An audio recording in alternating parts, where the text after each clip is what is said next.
খুলনায় গোয়ালপাড়ায় পিডিবির নতুন ২৩০০ কোটি টাকা বিদ্যুৎ প্রকল্পের টেন্ডার প্রক্রিয়ার অনিয়ম অনুসন্ধান শুরু করেছে দুদক।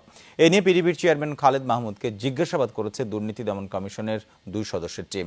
পিডিবির চেয়ারম্যান বলছেন, তদন্তে সর্বাত্মক সহযোগিতা করা হবে, অনিয়ম হলে তিনি দায় নিতেও রাজি। খুলনার গোয়ালপাড়ায় বিদ্যুৎ উন্নয়ন বোর্ড পিডিবির ২০০ থেকে ৩০০ মেগাওয়াট বিদ্যুৎ প্রকল্পের টেন্ডার প্রক্রিয়া শুরু হয় ১ বছর আগে। ২৩০০ কোটি টাকার এই প্রকল্পের কাজ পায় চীনের যৌথ মালিকানাধীন কোম্পানি হারবিন ও ইটার্ন।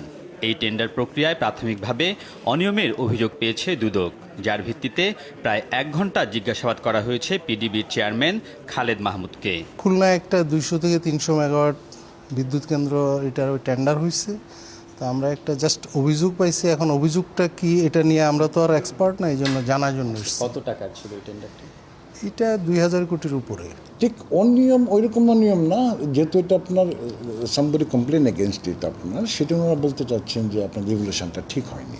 এটার ব্যাপারে ওনারা কিছু মানে জানতে চাচ্ছেন, এটা আপনারা কী করেন, এটা কী করেন, এই ধরনের প্রশ্ন আর কি। পিডিবির চেয়ারম্যান দাবি করেন, যথাযথ প্রক্রিয়া অনুসরণ করেই টেন্ডার প্রক্রিয়া পরিচালিত হয়েছে। অনিয়ম অনুসন্ধানে দুদককে সহযোগিতার আশ্বাসও দেন তিনি। দুর্নীতি হয়েছে কি হয়নি এটা বলার সময় হয়নি। আমি শিওর যে পিডিবির যে ধরনের কাজ করি আমরা খুব ট্রান্সপারেন্ট কাজ করি। যেহেতু একজন কমপ্লেন করেছে, ওনারা হয়তো আরও লোকের সঙ্গে কথা বলবে, then they will take the decision.